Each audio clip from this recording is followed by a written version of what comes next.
नमस्कार, मैं हूं संतोष। आप देख रहे हैं ट्रेड यूनियन ऑफिशियल। तो दोस्तों, स्वागत है आप सभी को ट्रेड यूनियन ऑफिशियल में। तो दोस्तों, आप सभी को बता दूं, अभी सरकार ने 4 लेबर कोड बिल को पारित किया है। उससे आपको क्या कुछ नुकसान होने वाला है, क्या कुछ फायदा होने वाला है। जैसे कि हमारे ट्रेड यूनियन का महासचिव शहनवाज सर बोल रहे हैं कि चलो आज़ादी से निकल कर गुलामी की ओर। तो इसके कुछ ना कुछ मतलब निकलता है, इसका कुछ ना कुछ अर्थ होता है। और 4 लेबर कोड बिल जो लाया गया, उससे आपको क्या कुछ नुकसान होने वाला है, क्या कुछ फायदा होने वाला है, वो इस वीडियो में आज हम लोग जानेंगे, समझेंगे। तो दोस्तों, मैं आप सभी को सबसे पहले बता दूं, जो कि हमारे जितने भी संगठन आए हैं, आज तक किसी ने किसी ड्राइवर को नहीं जानकारी देने का प्रयास किया, नहीं उन्हें बताने का प्रयास किया, नहीं जागरूक करने का प्रयास किया। हमेशा अंधेशा में ही रखा गया है। हमारा पहला ट्रेड यूनियन का महासचिव शहनवाज खान सर हैं, जो कि ईमानदारी से सभी को ईमानदारी पूर्वक बताते हुए, जागरूक करते हुए नजर आ रहे हैं। लोगों को जगाने का काम कर रहे हैं, लोगों को जानकारियां देने का काम कर रहे हैं, ताकि सभी लोग जागरूक हो सके, अपना हक अधिकार के बारे में जान सके। तो चलिए फटाफट से वीडियो को करते हैं स्टार्ट। वीडियो स्टार्ट करने से पहले एक छोटा सा रिक्वेस्ट है, आप लोग चैनल पर नए होंगे, चैनल को सब्सक्राइब करके वीडियो को शेयर कीजिएगा। चलिए दोस्तों, वीडियो स्टार्ट करने से पहले मिलते हैं एक छोटा सा इंट्रो के बाद।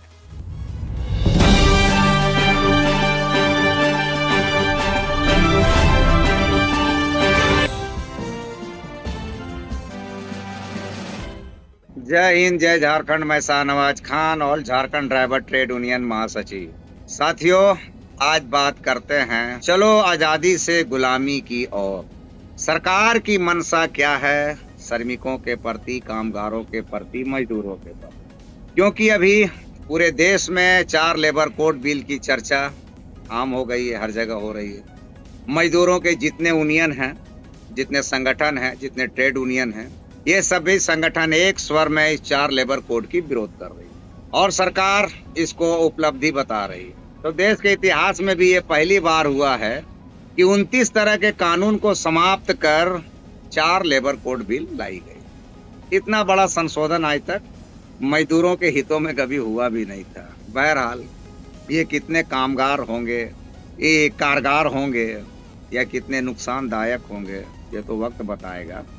लेकिन जहां तक एक संगठन के लीडर होने के नाते मैं ये जरूर बोलना चाहूंगा कि ये जो सरकार की नीतियां हैं, जब से ये महामानव केंद्र सरकार की गद्दी पे विराजमान हुई है, अगर अभी तक का इनका कार्यकाल को देखा जाए तो इनकी जितनी भी नीतियां हैं, तो जन विरोधी नीतियां, मजदूर विरोधी नीतियां, कामगार विरोधी नीतियां, किसान विरोधी नीतियां, ड्राइवर विरोधी नीतियां ही आई। इससे पूर्व 2 साल पूर्व भी इन्होंने, अगर मैं बात करूं ड्राइवर समाज की, तो एक नीति लाई थी इन्होंने कि अब ड्राइवर समाज जो दुर्घटना करेंगे और अगर किसी की मृत्यु हो जाती है और वो स्पॉट पे वर्तमान में पकड़े जाते हैं, तो उन्हें 7 साल की कैद की सजा होगी और 10 लाख रुपए का जुर्माना। उसका भी विरोध हुआ। ये महामानव को लगा कि नहीं, बहुत अच्छी नीति बनाया हूँ, अंग्रेजों के द्वारा जो नीतियां थी उसे बदला जाए। क्या क्या बदलोगे जनाब? अंग्रेजों की नीतियां तो आज भी चल रही है। आज भी किस चीज की बदलाव करो? और जो भी बदलाव आप कर रहे हैं महाशय, वो जन विरोधी बदलाव हो रहे हैं। वो किसी के हक अधिकार में नहीं, किसी के हित में नहीं होते। हाँ, कॉरपोरेट के हित में आप नीतियां बनाते हैं, बहुत बेहतर। पूंजीपतियों के हित में जो नीतियां बनाते हैं वो बहुत बेहतर, क्योंकि उन्हें किसी प्रकार का कोई नुकसान, कोई दिक्कत, कोई परेशानी, कोई समस्या न आए, इसको ध्यान में रखते हुए आप आज तक हर नीति को बनाने का कार्य किए हैं। और अगर आप बोलते हैं तो आपके मुंह से ये अच्छी नहीं लगती कि आप श्रमिक समाज के बारे में भलाई को सोचते हुए आप उनके खिलाफ नीति बनाने का कार्य कर रहे हैं। ये 4 लेबर कोड बिल जो आपने बनाया, ये श्रमिकों को कमजोर करने का, ट्रेड यूनियन को कमजोर करने का, उन्हें संगठित होकर जो एक संगठन में थे उसे कमजोर करने का आपने काम किया है।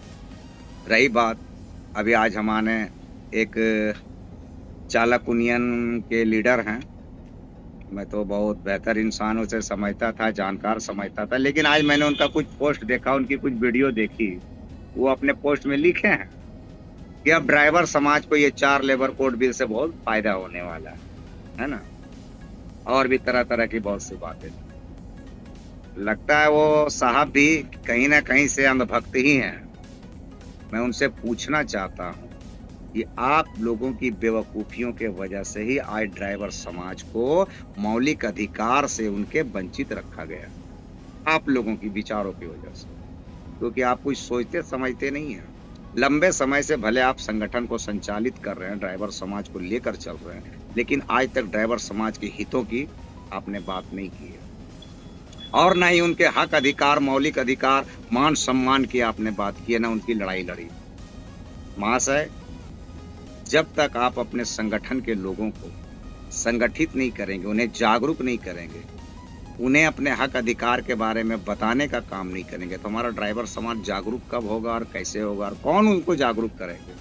तो सभी यूनियन के लीडर का ये दायित्व है कि अपने ड्राइवर समाज के बीच हम उनकी जो कानूनी अधिकार है, जो उनके मौलिक अधिकार है, उनकी जानकारी साझा करें और उन्हें जागरूक करने का काम करें। जब वो जागरूक होंगे तो आपके साथ मजबूती से खड़े होंगे, तभी आप उनकी कोई लड़ाई लड़ सकते। साथ ही मैं ये कहना चाहता हूं कि जो सरकार ये नीतियां बनाई, नीति बनाने का कारण उसकी परंपरा की शुरुआत जो हुई है, कैसे हुई है, ये आपको पता है।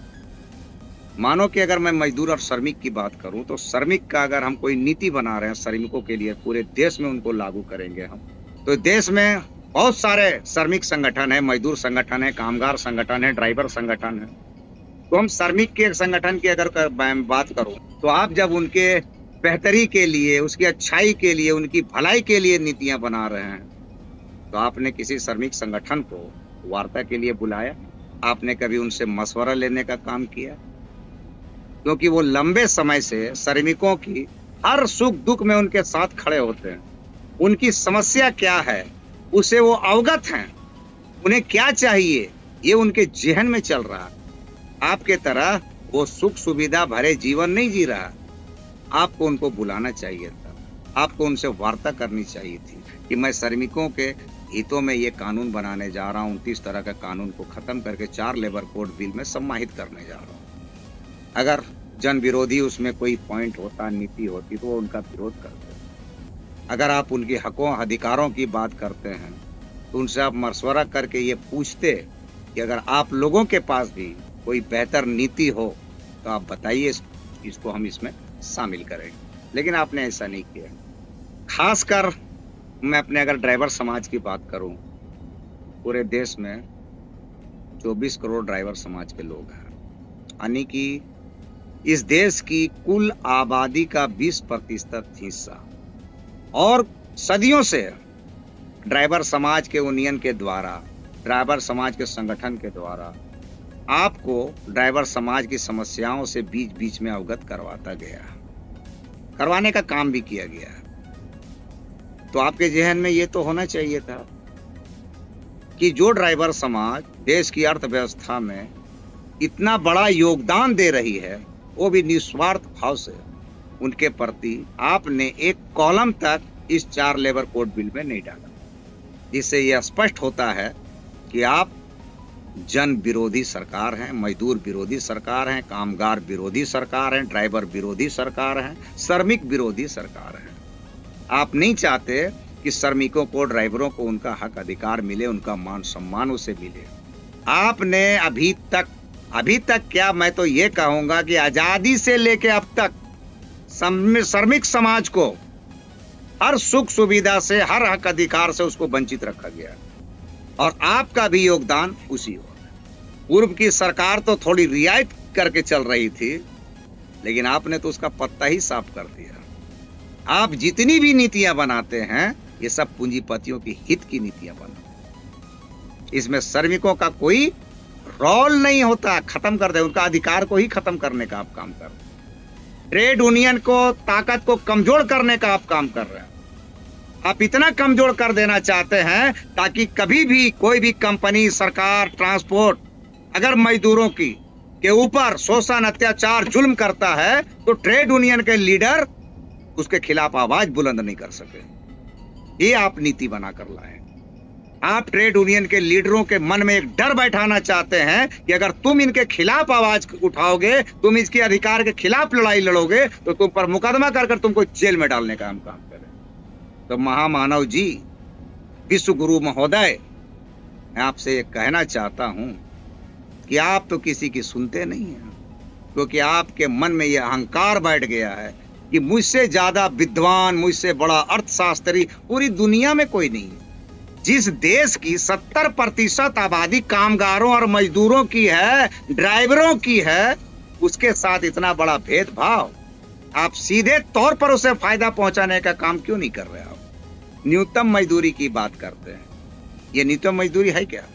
कभी आपने सोचा ये अधिकार कैसे मिलेंगे लोगों को?